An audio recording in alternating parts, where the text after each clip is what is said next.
Welcome, everybody, to another episode of Your Spiritual Journey. This is Dr. Bob Dove, and we're here to help you explore what it means to be alive on this earth at this time. And I just wanted to let you know that I appreciate your support, those of you who are supporting us. On YouTube, though, we would like you to subscribe if you can, if you will. And on your regular podcast service, please like us. And on the website, please leave your comments, especially at this point, because what we are doing is asking that if you think that your spiritual journey would be of interest to our audience, please leave those comments on the website with your contact information, and we'll get back to you, because one lucky person will be in the seat as a guest on this show in the future. So with that, and with no further ado, I want to mention that our guest today is Laura Budde. And I get to pronounce her name correctly. Because if you're a regular follower of our podcast, she was episode number 4. Yep, way back then. So that was a year ago. And now she's back with us as promised, because on that episode, she was giving us some hints about she was going to join her husband or drag him one way or the other. Anyway, they were going to hike the Appalachian Trail, the whole thing. And that was pretty exciting, and that was coming up. So I got her to promise to come back and talk to us about that experience. Well, it's not just that experience, but a lot has changed in her life over the past year. And we'll let her tell you about that. And if she skips over some things, I'll give her a nudge. So that's all I'm going to say right now. And Laura, I turn the mic over to you. All right. Well, it's great to be here, Bob. Thank you so much for having me back on. I just love hanging out with you and talking to you anyway. So, in the last episode that I was on with you, my husband and I were preparing to hike the Appalachian Trail, and that's 2,200 miles from Springer Mountain, Georgia, the southern terminus, to Mount Katahdin in Maine, the northern terminus. And we had been doing preparations, kind of planning for the past couple years, really. And so we did undertake the journey. We did not complete it, but I thought that it would be fun to discuss some of the logistics and how all that was. So I wanted to talk first about those logistics, if that's okay with you. Okay. We had prepared to go on this 5.5 to 6 month journey. And we both really enjoy hiking. We enjoy backpacking. This was to be just the adventure of a lifetime. We had shored things up at home with our household and our jobs. And we were headed off, and we left on April 7th of 2023. We began with the approach trail, Amicalola Falls, and there's an approach trail there that takes you to the Appalachian Trail. So day 1 was officially April 8th. And we hiked through 6 states. We hiked from Georgia up to New York. So New York was the 7th state. We actually crossed over into New York. The day we crossed over into New York was the day that we unexpectedly got off the trail and came home after that. But during the course of that time, we carried all of our supplies with us. We had all of our gear, very lightweight gear. We resupplied at different towns along the way. And we also mailed ourselves some resupply boxes that we had prepared in advance. We camped primarily. We did stay in some hostels along the trail. We stopped in towns periodically as well for showers and laundry and things of that nature also. Like ice cream. Like ice cream. We stopped for ice cream whenever we could. And between those stops, you carry between 3 to 5 days worth of food. So for the two of us, that can be quite a bit because you have to take in between 3,000 and 4,000 calories a day to keep up your energy to be able to hike. Some of the more common questions that I receive from people are, did we carry all of our food? And that kind of answers that question. Every 3 to 5 days, we would stop in a town or get a ride to a town from the trail. There are many towns along the trail. It's very easy to get to civilization. And we would either resupply at a grocery store or we would pick up a package that we had sent ourselves. Now, how do you send a package to yourself? I mean, how do you know where you're going to be when? And what's that setup? Is that something that a lot of hikers do, and so there are specific places where you're allowed to send things? It is something that not all hikers do. We had prepared, prepackaged, dehydrated a lot of our food. Paul and I both eat vegetarian, and we wanted to make sure that we got enough nutrients along the trail as well. Because oftentimes people are eating a lot of ramen noodles and oatmeal packets, and that's a very big part of their meal until they go into town and eat a lot. So prior to hiking the trail, we had made an approximation of where we would be stopping, how often we would be resupplying, the towns that we would stop in. And you can have boxes sent to hostels or to post offices. My mother would send the boxes. So when we would be, because it's an approximation of where we thought we would end up. Yeah. So when we were about 3 days or 5 days out from where we wanted to pick up a box, we would text my mother and give her the address of the location and have her send the box there.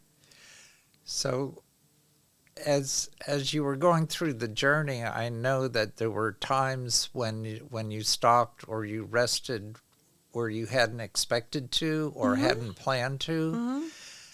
So does that throw things off? I mean, does the hostel say, well, we'll hold your food for 24 hours, and then if you don't show up, we're going to give it to somebody else? Or No, they're used to this. People do send boxes. It's not an uncommon thing. You could send it to a hostel and they'll hold the box, usually for 7 days. They kind of hope that you'll be there within the course of 7 days. And if you're not staying at the hostel, you usually have to pay like $5 for them to, give it to you. But it would definitely, you do get held up. And so we had a plan of how many miles we thought we would do. We were starting off with lower mileage and then increasing our mileage as we got our hiking legs, as they call them, and, kind of strengthening ourselves. And then we had planned to increase our mileage. So we began doing 10 miles approximately a day, which we were prepared for that. We had done a lot of hiking. We were physically pretty prepared for that. And the terrain in Georgia wasn't too bad. It was actually very enjoyable. We felt very confident when we first began. We felt like we're really prepared. We felt like we had what we needed. We were able to make good choices about where we were going to camp because we had practiced for quite some time as well. But it is also true that things hold you up. Sometimes it's the weather. The first day that we were on the trail, the official day, the weather had gotten very cold and it was raining. And I would say temperatures were probably in the 50s at that time. And that was on April 8th. Temperatures were in the 50s.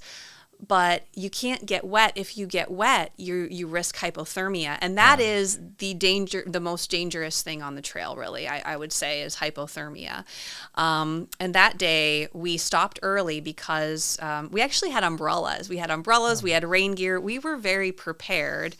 But we decided we didn't want to get any wetter, that it was kind of cold. We wanted to set up our tent. So we ended up doing less miles that first day just because of the rain, so that we could get out of it and stay safe. Yeah. Okay. So it sounds like you kept your sanity. It also sounded a little backwards to me. I would think that when you're energized and you're ready to go, you'll do more miles early on, and as you tire on the trip, you'll do fewer miles. But this sounds like the reverse of that. Well, it's a little bit of both, Bob, because the terrain changes a lot. When you're in Georgia, it's more mountainous. You make your way into North Carolina, and into kind of the border of North Carolina and Tennessee is the Smoky Mountains, and that's about 2.5 weeks in. We entered the Smoky Mountains. You have to be careful not to overdo it. Some people do. They'll say, well, I can hike 15 miles or 20 miles to start, because they just think that they can, and they get injured. And that takes you right off the trail if you get injured. Yeah. So that's one thing that the reason that we started with lower miles anyway, even though we felt energized and maybe we would have to stop to camp before we were really ready to stop to camp. You have to take that into consideration. You don't want to injure yourself. You want to build up your stamina gradually. Yeah. I even met on the trail, we met young guys who had just gotten out of high school, a couple of them. And I mean, they were very equipped to just fly down the trail. But at the beginning, they were taking their time. They knew that that they were even at risk for injury, being 18-year-old guys. Okay. Yeah. So that piece that you just mentioned about people you meet along the trail, how did that play into the adventure?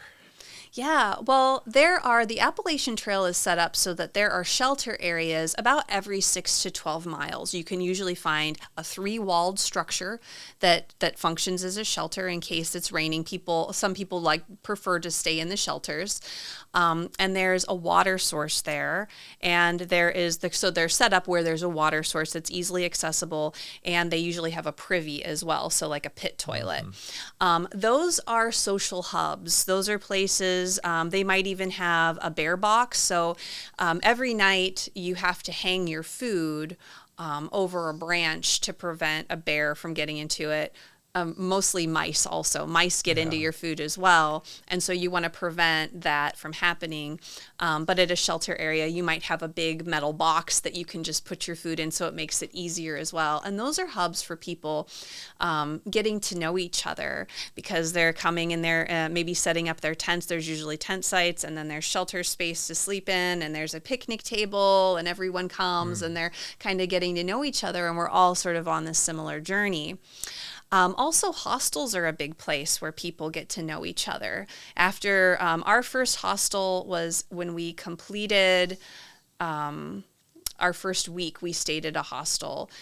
We did what is called a Nero day, where you hike, like we hiked 5 miles to the shelter. So we didn't hike a full day. We stayed overnight. The next day we continued on. And then there's also a 0 day, where maybe you stay 2 nights in a shelter so that you don't have to hike it all that day. Yeah. But that's where people usually meet other people. But for us, there are also lots of what they call stealth sites, just little campsites along the trail. So you could find yourself in a very nice area. Maybe there's a nice overlook and there's a good campsite, and you can tell that it's a good campsite. And so Paul and I, because we learned how to hike in Pennsylvania, that was our hiking experience, was we'd find little sites and we'd just stay at that site. So we preferred that, and that really prevented us from connecting a lot with other people early on and throughout, because we didn't really care for the shelter areas for a couple of reasons. One, there are mice everywhere, and they will get into your stuff. They love toilet paper. So they'll gnaw through your stuff to get your toilet paper. Of course, any food, any smellables that you have to properly store those as well. So mice was one reason. And the other reason was there's just so many people at the beginning and it's hard to find a good campsite. So just in general, there's a lot of people on the trail from mid-March through early April, getting themselves together, kind of coming from whatever situations they do. And so people tend to form what's called tramilies. They call them tramilies. It's a trail family. Think of, you're off to college and now you've met these people that are going to be your roommates for your first year of college, in your dorm, and you become very close with those people. And so they would form little groups.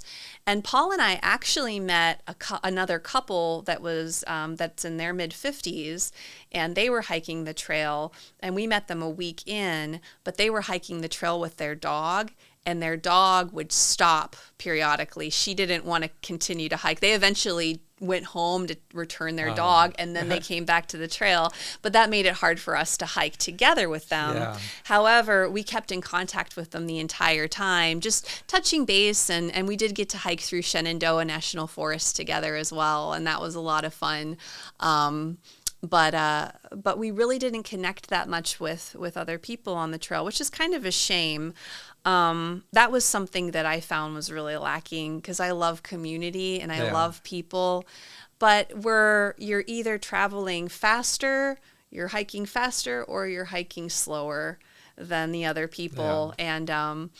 And it's hard to maintain those relationships. Mm-hmm. Yeah. Usually we'd be hiking, maybe we'd see the same people for a week or two, we'd pass them, they'd pass us, kind of a thing. You just say hi to them. Everyone's very friendly on the trail in general, but building any real relationships with others was difficult. Now, you posted weekly updates as you did this trip. So I'm curious about a couple things. One, the particular the site where you posted these the platform. things. Mm-hmm. It seemed to me that you had optional ways of posting whatever you wanted to post, but why did you pick that particular platform? That is the Trek, and the Trek is a hiking website. It is a hiking website, and they provide the platform, and they allow you to put your content on there, and it's seen by lots of people in the hiking community. Mm-hmm. And so that was why I chose that one. They have a lot of very interesting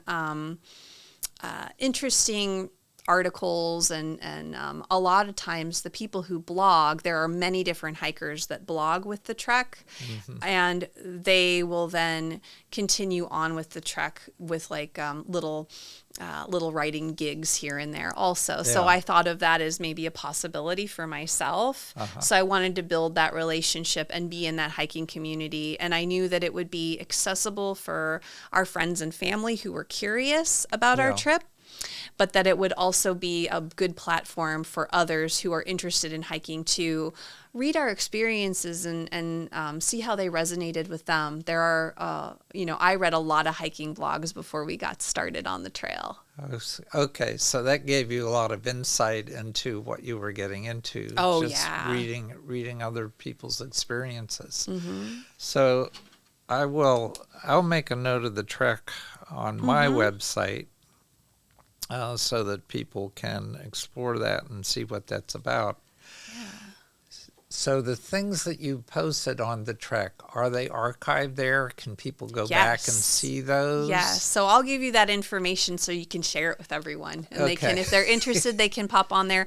I did a weekly blog, and that was really helpful because it allowed me to take the experiences. I journaled every night. Yeah. Every night, we would set up our tent. We would hang we'd eat our dinner, hang our bear bag, get our water, filter our water, blow up our mattresses, get ourselves situated in the tent.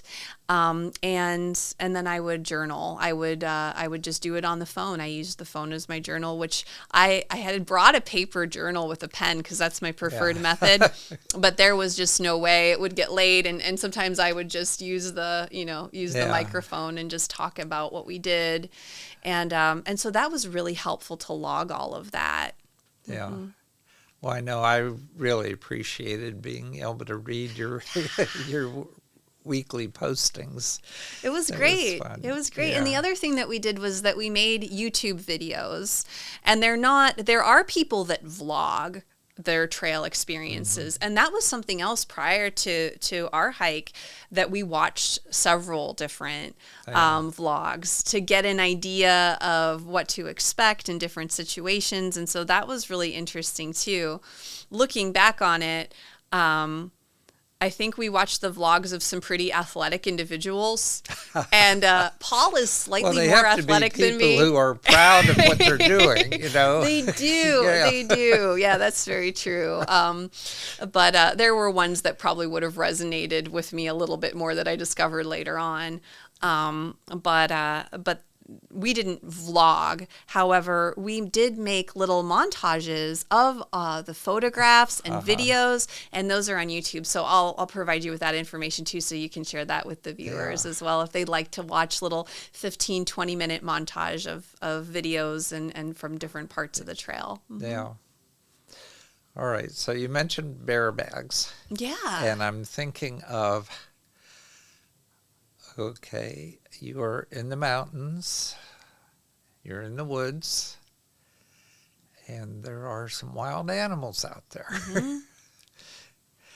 And as I looked at some of the pictures that you posted, the wild animals I saw were frogs and lizards. Lizards. Yeah. Did you run into anything any more frightening than a frog or a lizard? It's important to remember that the bears on the Appalachian Trail are black bears, very different creatures than the grizzly bears out west and in the northwest. Black bears are like giant raccoons. They really don't want anything to do with humans, but they'd love to get a hold of your food. And so they're not aggressive towards humans. They're naturally afraid of humans. But the problem that happens is that especially in the shelter areas, people can be careless with their food. Mm-hmm. And that's another reason why Paul and I would choose not to stay in shelter areas, because they would be frequented by bears just sniffing around like a raccoon would, looking for something. We only saw one bear, and that was in New Jersey, which apparently in the northern portion of the trail, New Jersey is the place people see the most bears, because the bears are kind of relegated to just a smaller corridor because of development on either side. Yeah, so we saw one bear. He was a big boy.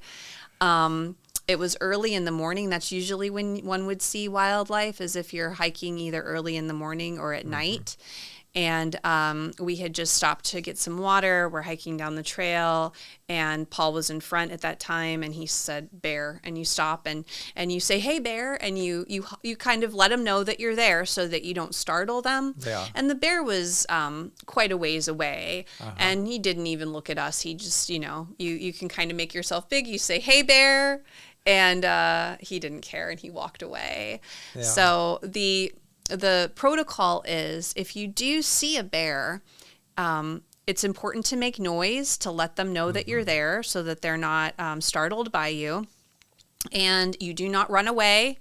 You do not make eye contact with the bear. You hold your ground. You can make yourself bigger so that, and especially if you're with another person, that deters a bear that is curious. Of course, the only reason the bear is curious is they associate humans with food, because people have been careless with their trash and their food. And if a bear does charge you, it's likely a bluff charge. They don't really want to encounter a human. A bluff charge is when a bear might charge you and then stop right before they would attack you. But if a black bear attacks you, you have to fight them. Okay. But I never had that experience, and Paul and I were in were in the Smoky Mountains, we came across areas where shelters would be closed, where you were not allowed to sleep in the shelter because of bear activity. Because the bears get bold when they're used to human food. I've saw videos from other hikers of bears trying to get their bear bags. And bears are very clever, and they can climb a tree just like a squirrel. And as if the bag, because you have to throw a line to hang your bear bag, you throw a line that is 6 feet from the trunk of the tree and 11 feet from the ground. Your bear bag has to hang 11 feet from the ground, which is a tall order. Yeah. Yeah. So some people sleep with their food because the bears won't go through you to get your food, allegedly. Hopefully. But then you'll end up with a bunch of mouse holes in your tent. And they'll nibble on your food. So we always hung our food, and we put our packs on every morning and carried them.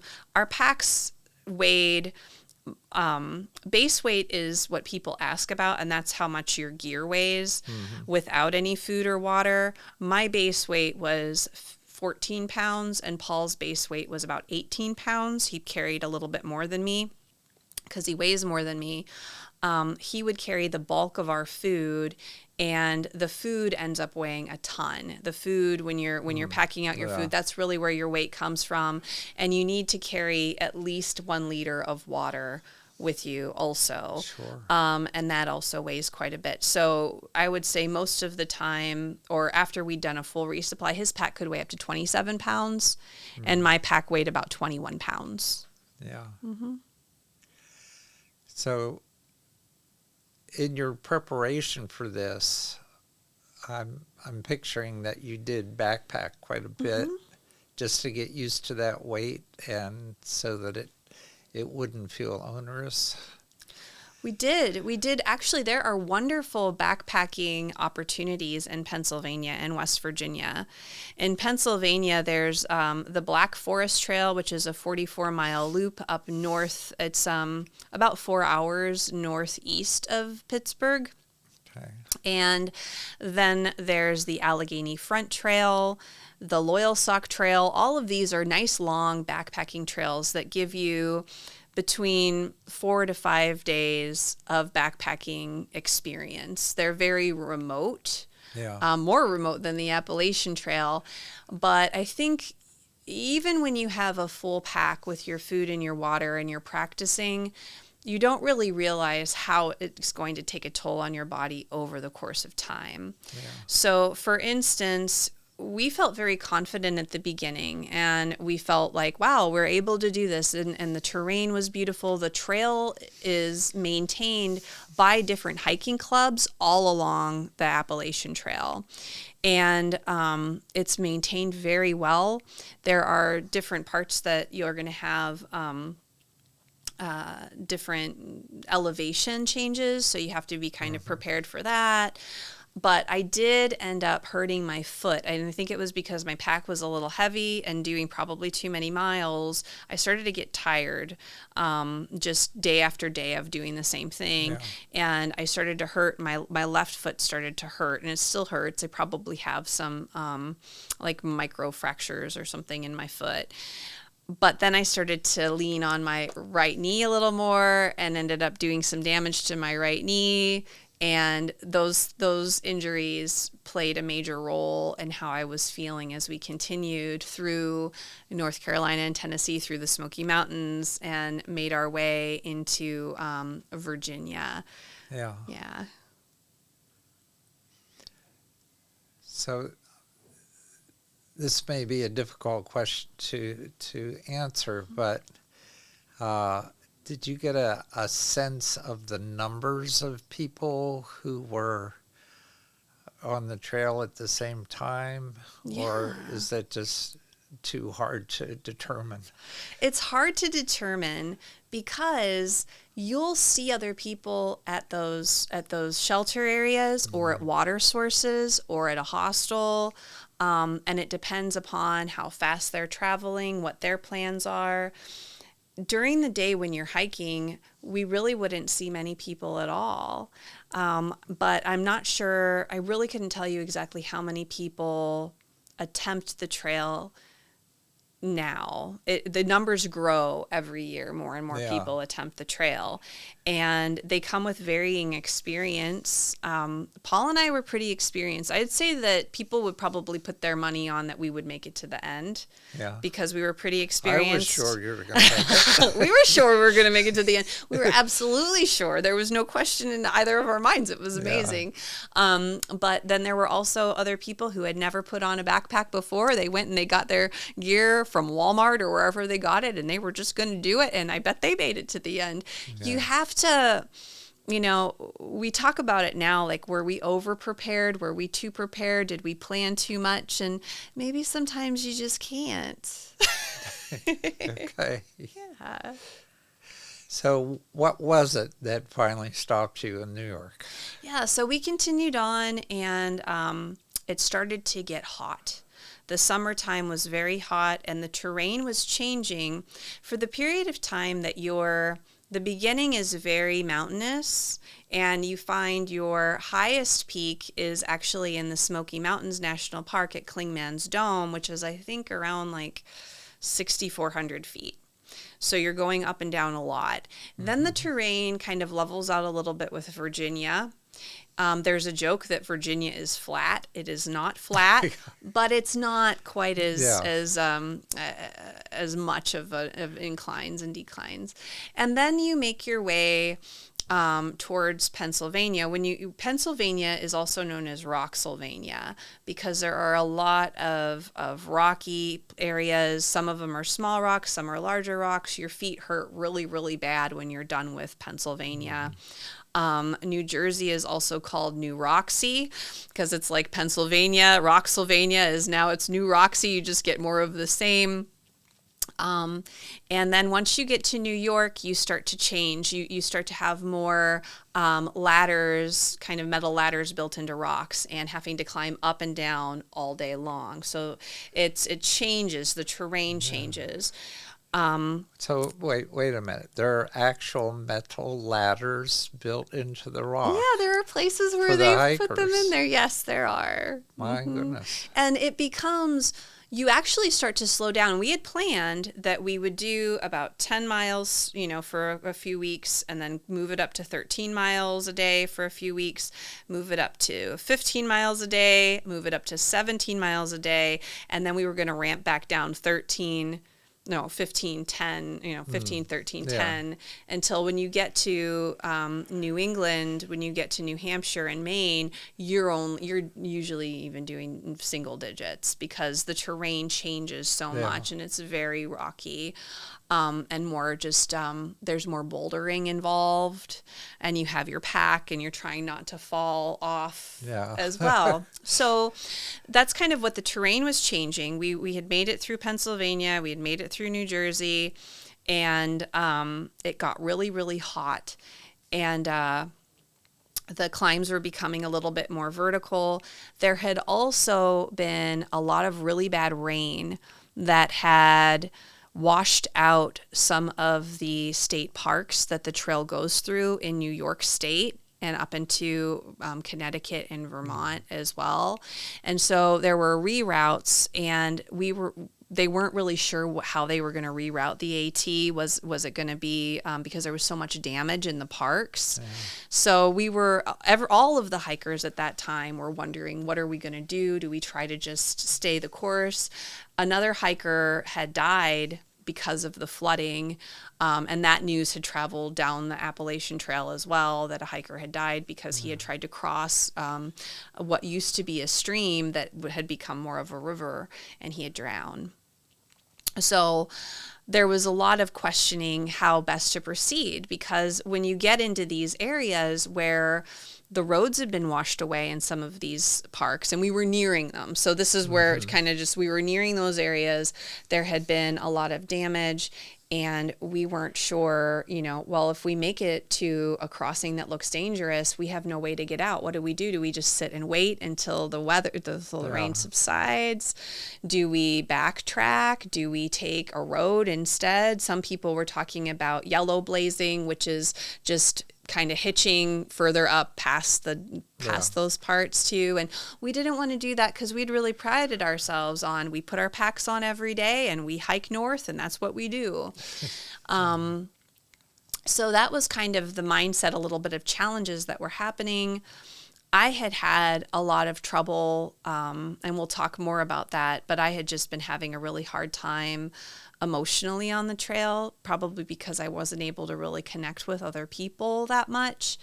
And Paul was loving the trail. He loved it so much. He was just enjoying it thoroughly. So we were having two completely different experiences at this point in time.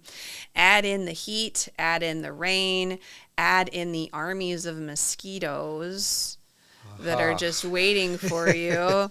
And we needed a little break. So we got into New York State. We did our ups and our downs. And my right knee was especially just hurting me really, really bad because I had injured it really early on.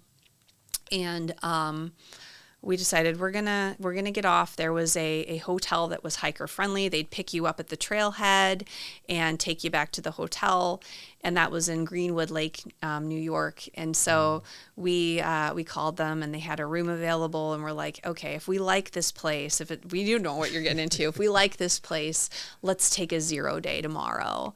And so we got there, and we liked it. It was the cleanest of all the places that we encountered. It was just beautiful. It was a nice little room. It was clean. The owner of the motel would even do your laundry for you. You could pay him to do your laundry, and they have what's called loaner clothes. Any place that caters to hikers, because hikers only have what you're wearing. Right. They have what's called loaner clothes, and so you got to pick some very stylish loaner clothes and shower and give your clothes to him, and he'd wash them for you. So it was very hiker friendly. There were several little restaurants. There was like a Rite Aid where you could get some resupply stuff. So we decided to go ahead and take a 0 day because we were exhausted just from the heat, I think, at that time. But then Paul noticed that he didn't feel right. He just didn't feel like something was off. He felt really hot, especially in his chest. He felt very exhausted, and we weren't sure, is it the heat or is it some kind of an illness? We just weren't sure. So we decided to take a second 0 day to see, because we were able to stay at this little place and just recover. So we decided to take a second 0 day. And that day was the day that I logged onto our oneness meeting. And and got to connect with our oneness group on that Monday. And, but we were just concerned because we'd both had several ticks on us periodically, but we always checked ourselves for ticks and removed them. But still, it was kind of presenting as possibly Lyme disease, and it was very important. He felt very weak, and it was very important that he got some medical care. And he just wasn't feeling better. And so we made the decision. The decision was to either stay at Greenwood Lake at that motel, which is $100 a night, because the further north you go, the more expensive lodging options are, and to try to get to like a Med Express that was an hour drive, so we'd have to pay someone probably around the same amount to drive us there and drive us back. You don't have a car, you can't get places. And then to get an antibiotic, and then he would have to maybe we'd even have to rest for like a week or so for him to recover. And part of the reason we think that he would also succumb to this illness was that he had lost a lot of weight.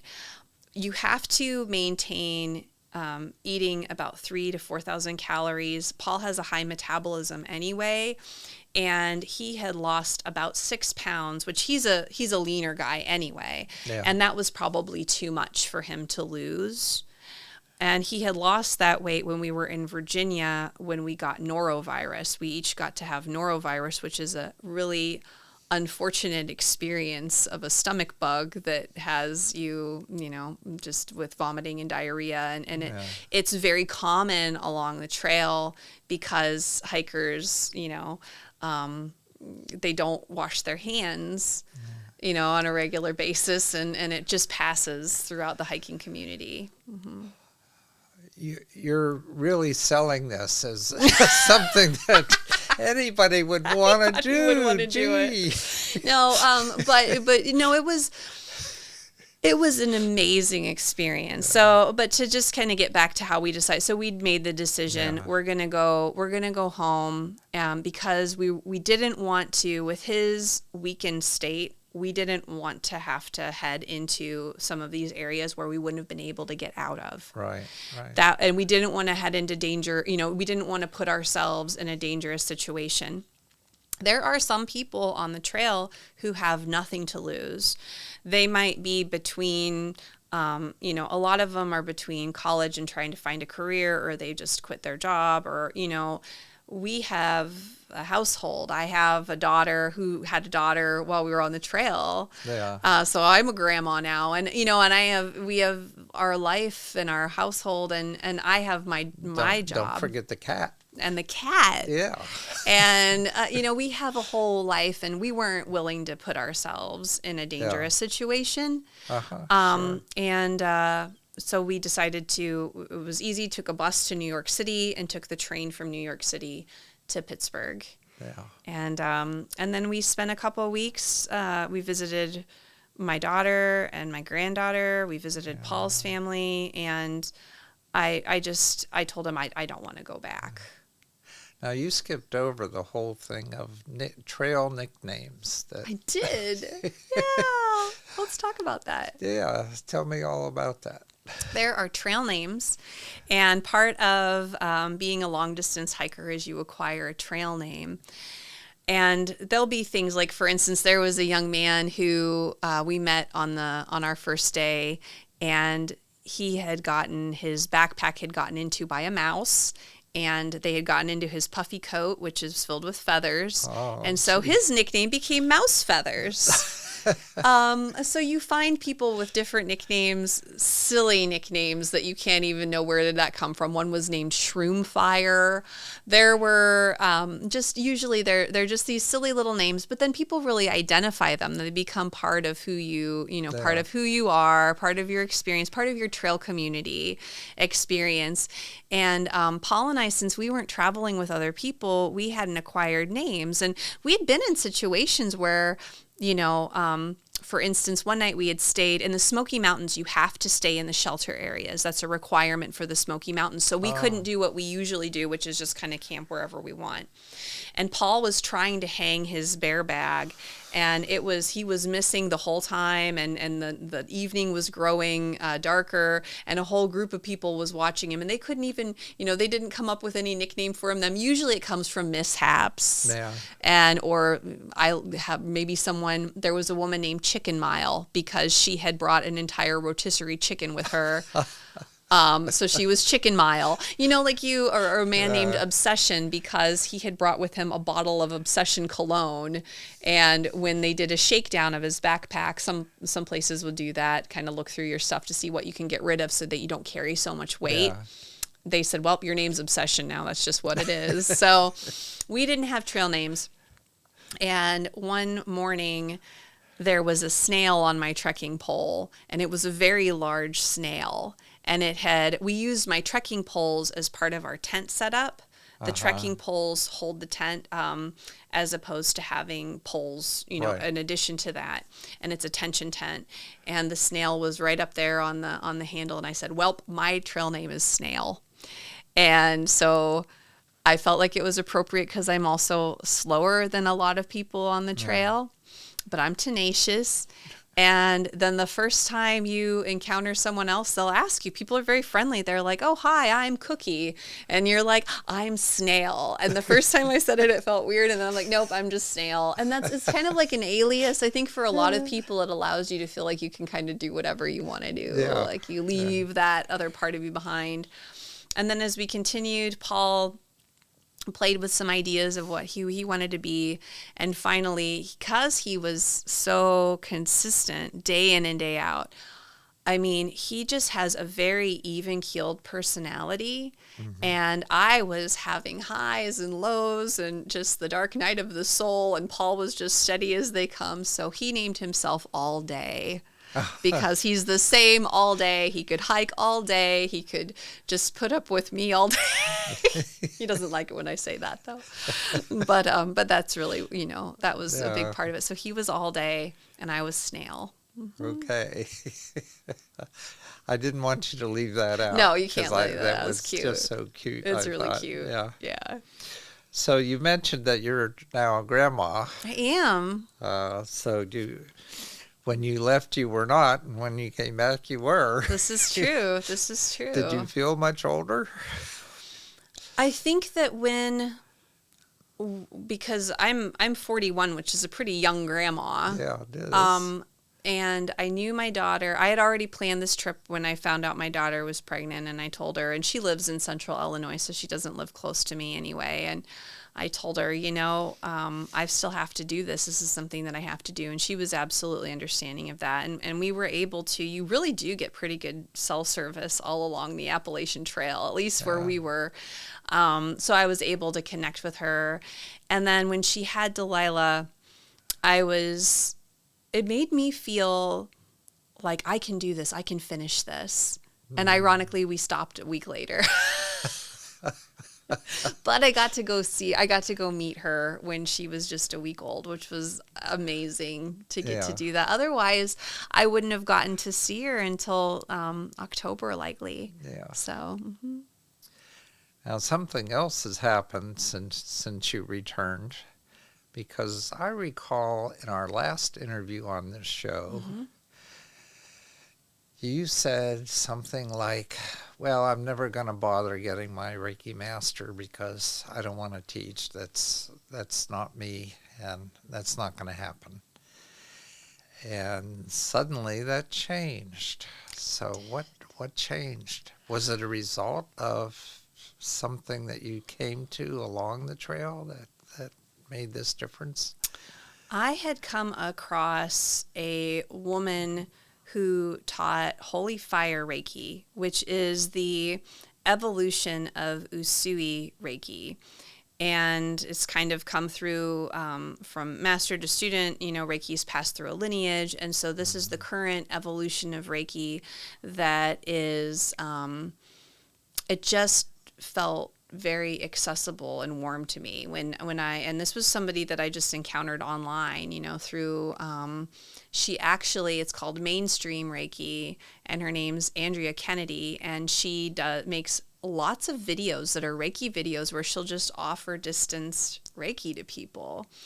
And I felt, I was drawn to it. I came across it, and I could just feel the Reiki energy flowing through me. And, I love Reiki. I mean, I infuse it into my classes, my yoga and my Qigong, my Tai Chi. Like, I infuse it into the things that I do, into the food that I eat and the drinks that I drink. It's something in the interactions.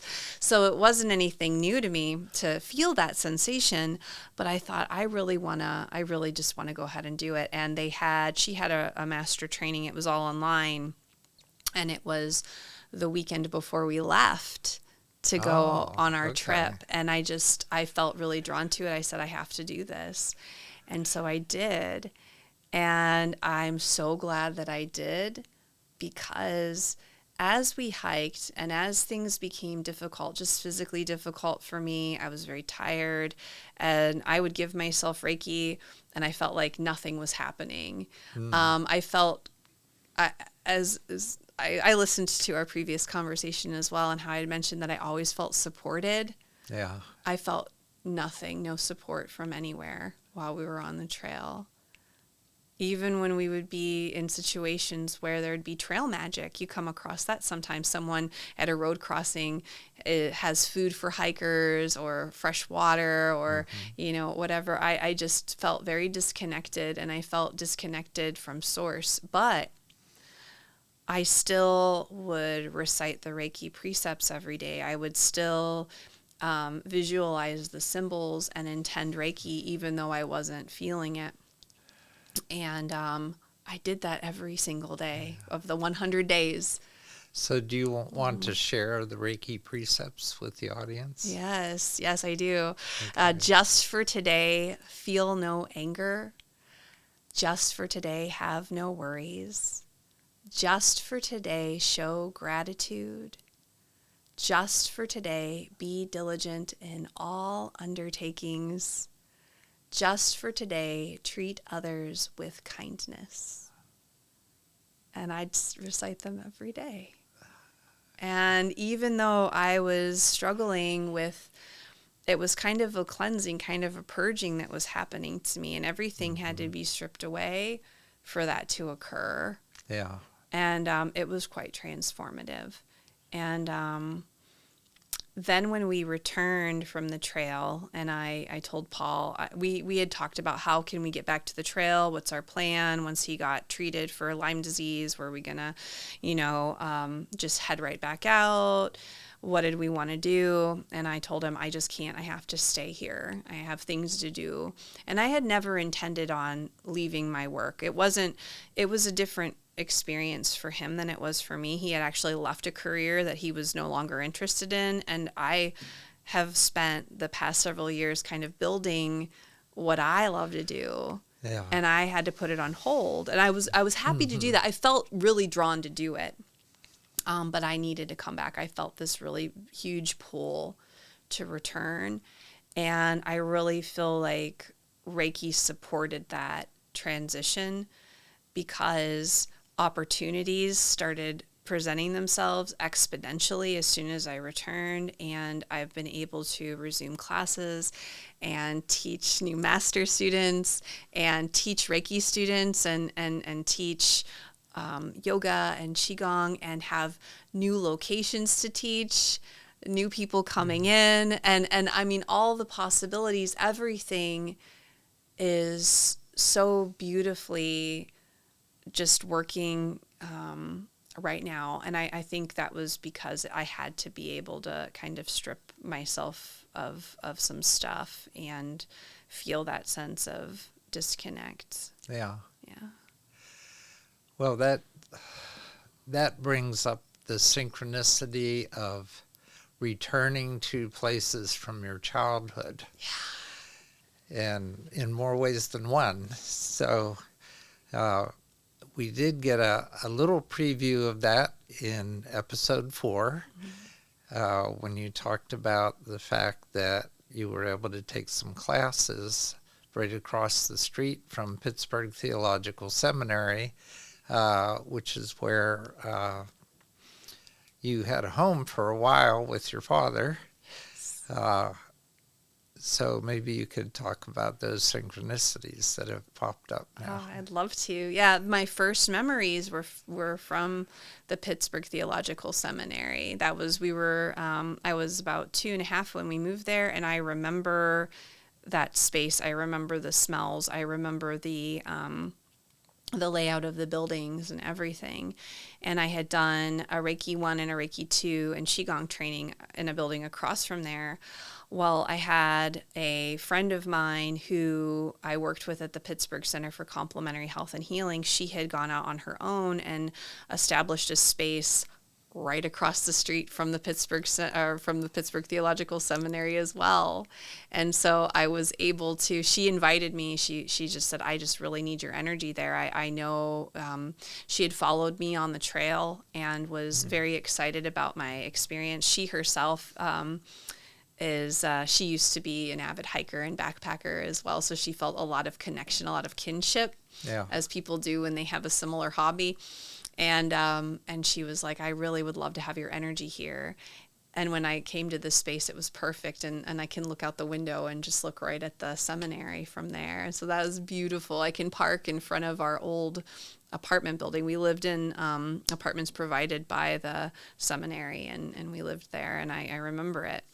And then one of the other things was that I felt compelled to reach out to you, Bob, about teaching my Qigong classes at Waverly Presbyterian Church, where you attend. And that was as a child where I attended church. My family attended church at Waverly. And I remember Waverly just like I remember the seminary. So now I'm teaching classes on Saturdays at this space across from the seminary, and I'm teaching weekday classes in person at Waverly Presbyterian Church. And I just love it. I just love it. It's so great. You've just come full circle. I've come full circle. Yeah, I have. That's pretty neat. Yeah. Well, I love the fact that because you do this at Waverly, it makes it very accessible to me.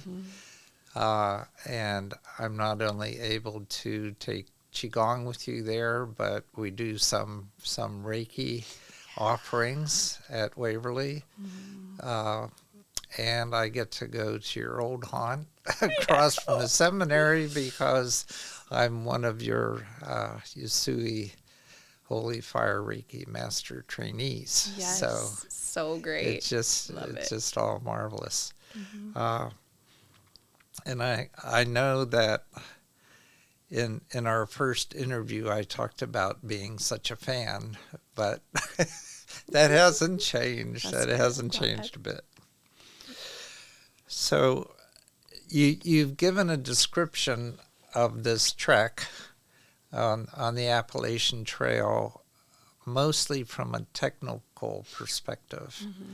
And of course, the show is really interested in your spiritual experience. So could you talk about that a bit? I can. Being in nature has always been very spiritual for me. It's been a spiritual experience. And when we were out on the trail, some of the things that were wonderful was getting to just experience the flowers coming up, the ephemeral flowers, the trees filling out with their leaves, getting to feel the seasons. But during that time, I felt very disconnected from others and disconnected from Source also. And that disconnection, I don't know, I always am brought back to just like the story of Jonah.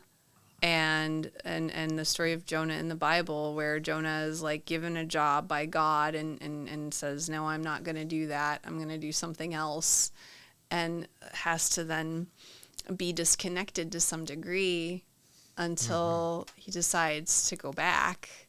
And that is actually something that I really resonate with, is that story, and that I kind of feel like I was somehow, I'm really glad that I had the experience, but it felt like that type of a disconnect that I disconnected, that it was me sort of disconnecting from my own purpose when I was on the trail. And I felt very much just like my ego. Like there was no higher self. I was just my ego, and I was tired, and I was hungry, and I was grumpy.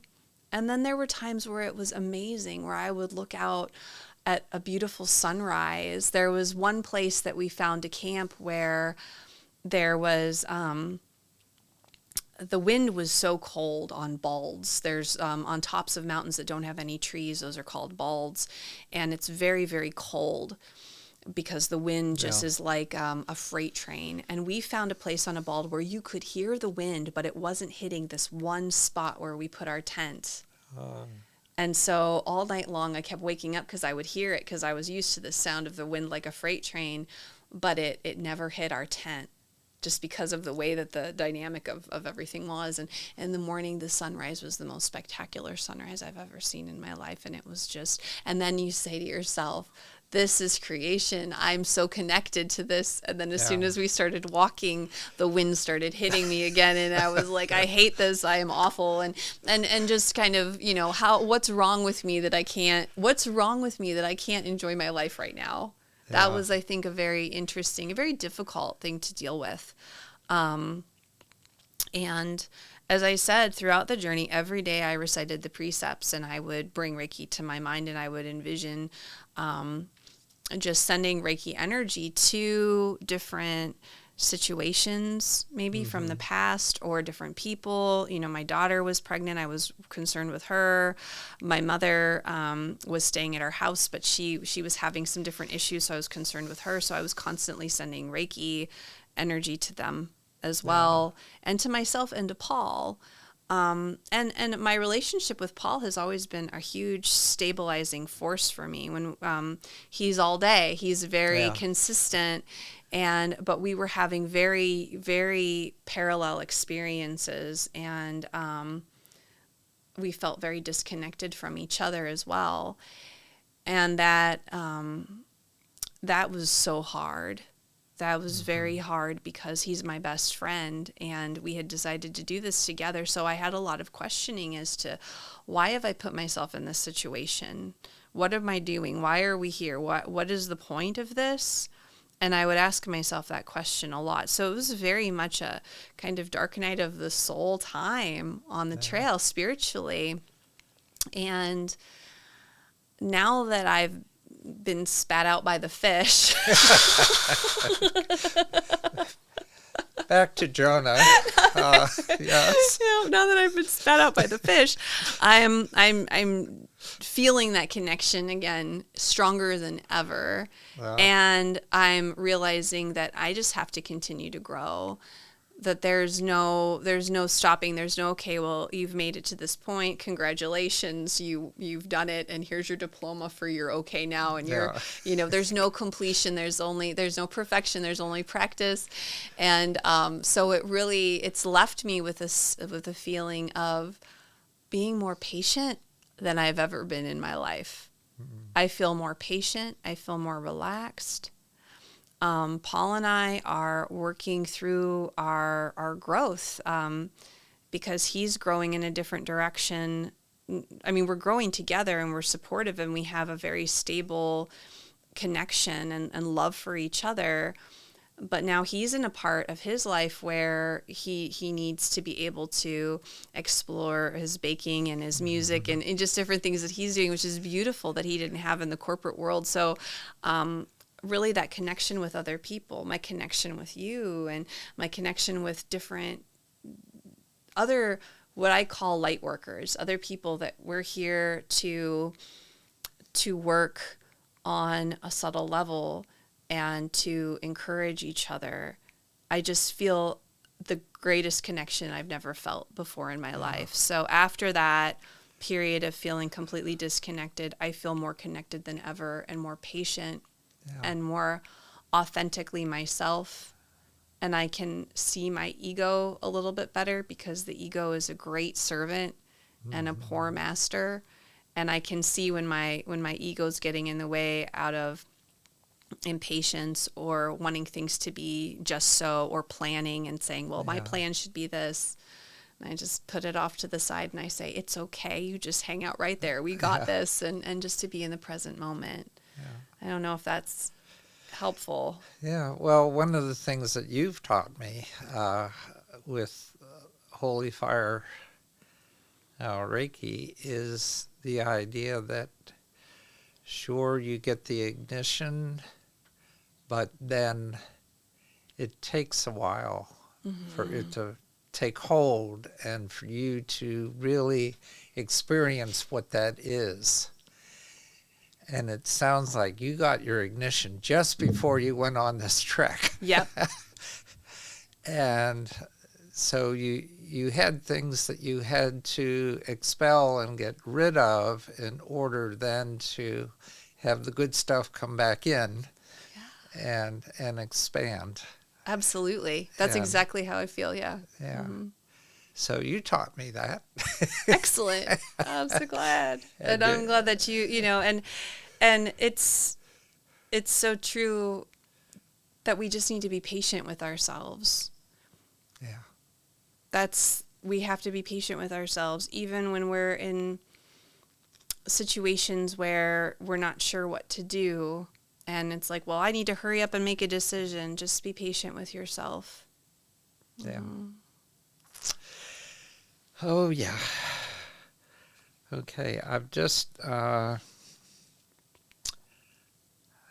about gotten through my questions. And I'm looking at, there was there was one comment in our earlier interview where you said, "Well, I don't practice Reiki on people, Yeah, on other people." I know. And that kind of threw me at the time. It's like, well, why did you bother? Because I know that my attraction to Reiki was when somebody explained to me that whoever you are, everybody has this capability to help heal other people. And I thought, well, gee, I've got to do that. I mean, how could I not want to heal other people? and so that's what got me into it. And for you to say, well, I do Reiki, but not on other people. So that really has flipped on its head for you. It has, because I've always infused, since I was attuned to Reiki, I infused everything that I did with Reiki. I feel like I infuse it with Reiki. Just like when I'm in a class, when I'm in one of my classes, I'm infusing it with Reiki energy. Yeah. And I think that really what it was the importance of self-practice. Because a lot of people do feel the way you do, where they think, well, I want to help other people. But something that I learned from my experience with yoga, especially with yoga, which was my first kind of introduction to any of these practices, was that I had to help myself. Yeah. I had to help myself before I could help anybody else. I had to put on my own face mask and, my own oxygen mask before I could assist anyone else. And so I really feel like that's how I've utilized Reiki. And I wasn't ready. I wasn't ready to work with anybody else because I wanted to be as grounded and as good of a conduit for the energy as possible. Now, that happens even if you are practicing Reiki on others because you want to help them, because the Reiki energy is flowing through you and it's affecting you. Yeah. When you're a Reiki practitioner, it's not your energy going to anyone else or their energy coming into you. It's the Reiki energy. So you're receiving Reiki as you're giving Reiki. So in itself, it is really very much for you also. Yeah. But I think that that's really a big change, is that I feel more than ever that I just want to share it with everybody, and I really want to teach people to do it for themselves more than anything. I've come across just over, really, Bob, you opened the floodgate for me to teach Reiki when you asked me to teach you Reiki for the mastery for the Holy Fire, because it was of interest to you, just like it was of interest to me when I heard about it. I'm like, wait a minute, what is this? And I want to know.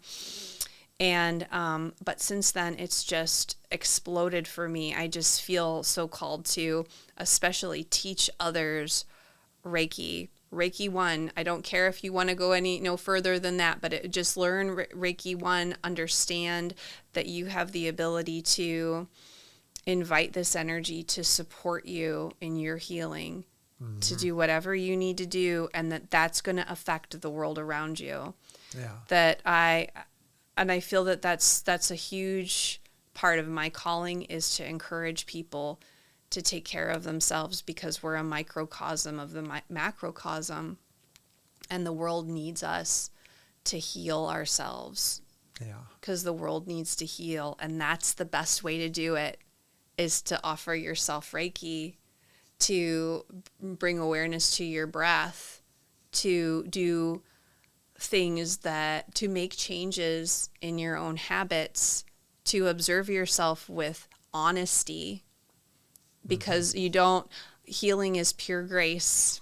It has nothing to do with intelligence or what certifications you have or don't have. It's grace that comes from being honest with ourselves, that we have feelings that we wish we didn't feel.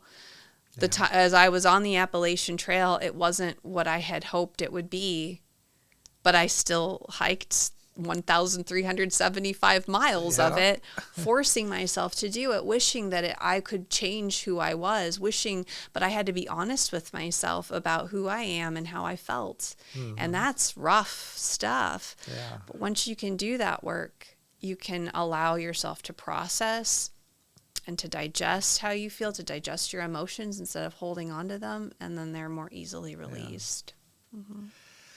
Well, we've run out of time, and Of course. that sounds like your words of wisdom. Those were my words of wisdom. Okay. I think that's perfect. Because that's what I was hearing is, wow, she should wrap up with those comments. That was perfect.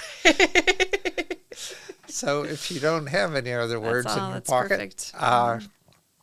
I really appreciate your being here. And who knows, maybe a year from now we'll do this again. We can only know how much we'll all have grown by that time. Yeah. Yeah. Thank you so much, Bob. It's just an honor to get to be with you and to be with all of you. Well, audience, as you know, take what words resonate with you and bring them into your life. Put the rest on a shelf until you're ready to pull them down and deal with them again. And until next time, this has been your spiritual journey.